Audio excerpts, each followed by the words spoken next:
Hello YouTube, my name is Ryan Thomas and this is the DM Genesis program reboot. Now, before I get started, I'd like to point out three important things. One, that is not my side of the room, that is my roommate's side of the room. My bed is located above us, my desk is beneath the bed, and you are located on the desk, you being my laptop, who I am speaking to. Laptop.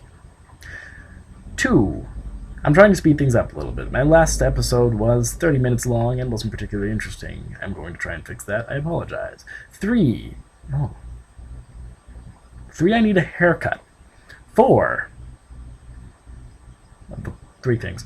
Four, you may notice my audio is a little different. I don't know if it's quieter or if it's less clear. I think it's a little bit of both. I haven't done a whole lot of testing. Either way, I'm not using the microphone anymore because I didn't like the way the microphone was so sensitive to me breathing, or if I placed it funny, it would make weird bumping noises. I wasn't a fan. In any scenario, I'm no longer using that. I'm using the integrated mic in the laptop. So please set your sound settings accordingly.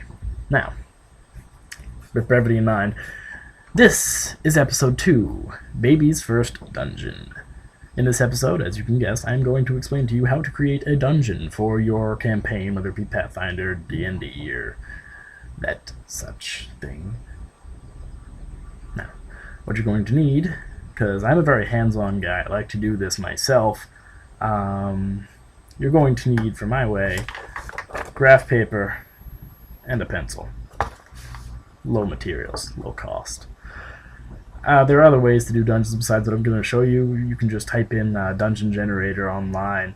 I'm sure there's a bunch of generators out there that'll randomly make environments, terrains, all that kind of thing. They're great for any setting.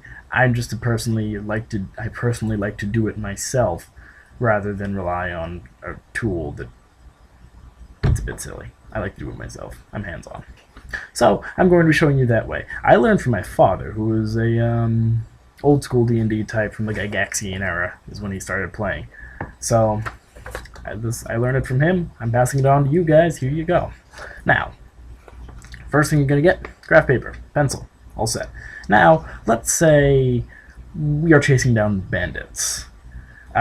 These bandits have robbed our party of something, and they ran off and ran into their cave, or lair or base or whatever, and so they're hiding in there. We have to chase them. We chased them. They got there. We couldn't stop them in time. Now we have to go into their territory. Congratulations, you've met your first dungeon crawl. So we're going to start designing the dungeon. Now obviously we need, things are going to be backwards, I just realized, I'm sorry. We need a start point. Start point, lighting, there we go. Start point's right there. That's a symbol that I'll explain later, but call it start point for now. And let's go to the other side. There's our end point. We want to end up that says bandit's quarters. It's backwards. I will put up the scans. I'm going to scan all the things I have right here in front of me. I'll put them up online afterwards, so you'll be able to view them. They will no longer be backwards. You'll be able to follow along, because I realized as I look at this, I made a bit of a big step. You'll see it later. Any scenario. So you have the start and the beginning. We have the end and the beginning. Now, we have to take the next step and connect the end and the beginning. Very simple process. You make some sort of shape, geometric or otherwise. I always recommend following the lines. You don't need to, even though this looks square, you can call it rounded, doesn't matter. The squares are really for combat reasons more than anything else. So you connect the beginning and the end. This one I chose to be windy. I usually prefer windy ones because it allows for more accessory rooms to come off. You will see that in a short time. Very short time. So you have the basic dungeon set up. They have to get from point A to point B, and there's a path to get there. But dungeons aren't particularly interesting if the party just goes in and follows it basically straight regardless of turns. If there's no turn off, then they're going straight. So they don't like getting railroaded like that. It's boring. Sure, they succeed at their goal, which is important, but it doesn't feel like much of a dungeon crawl. It feels more like a tunnel crawl. So we're going to make it into a dungeon. And here's the big step. A bunch of stuff happens. Sorry about that. Now, as you can see, we still got our basic shape in there. It just got expanded upon. For example, I added this area up here, which was previously not there.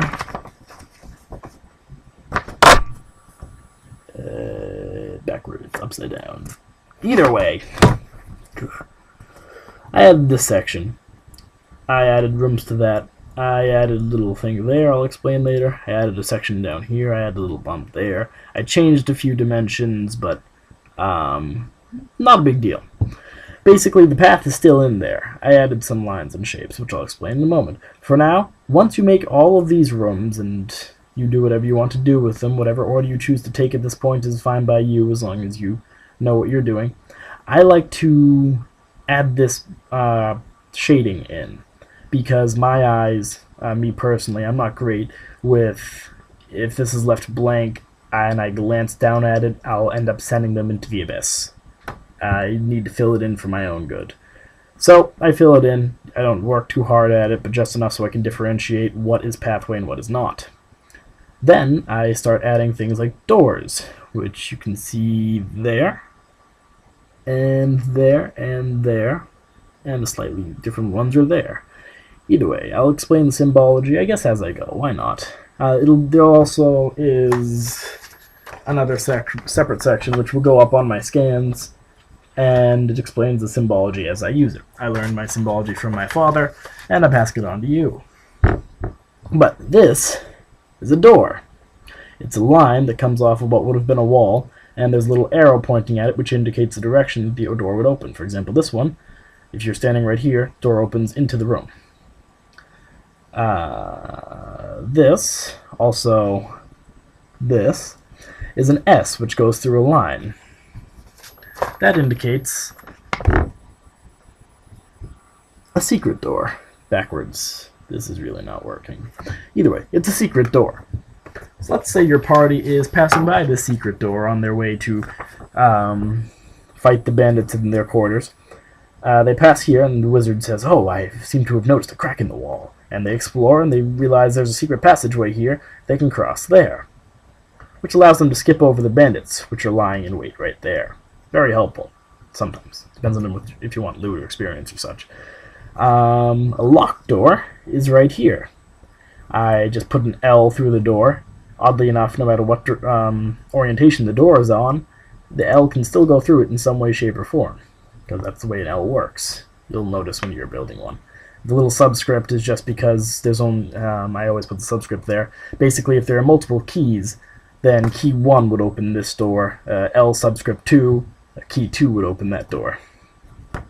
Up here, there's a staircase. I don't know how to draw square stairs, so I've always just done rounded ones. This staircase can go up or down. I describe it as square in the game, but when I look at it, I see it as this. Doesn't matter. And finally, the last addition you've probably been wondering about. These numbers, which are numbers even though they look backwards, with circles around them, they correspond to this key down here, which is the encounter list, which you build separately, and I will explain in a separate video, actually. For example, this is 1, goblins. Goblins, goblins. 2, trained dogs. 2, 5, bandits. And 4 brings us to another topic. The 4s are up here.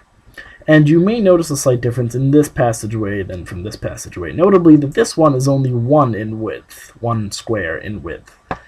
You can do this however you wish, but I like to use 1 square as a 5-foot square, as if it were combat.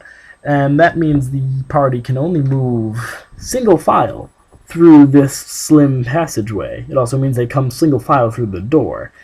Things like that are important for tactical advantages. For example, in this case, this is a net trap, this 4A and 4B.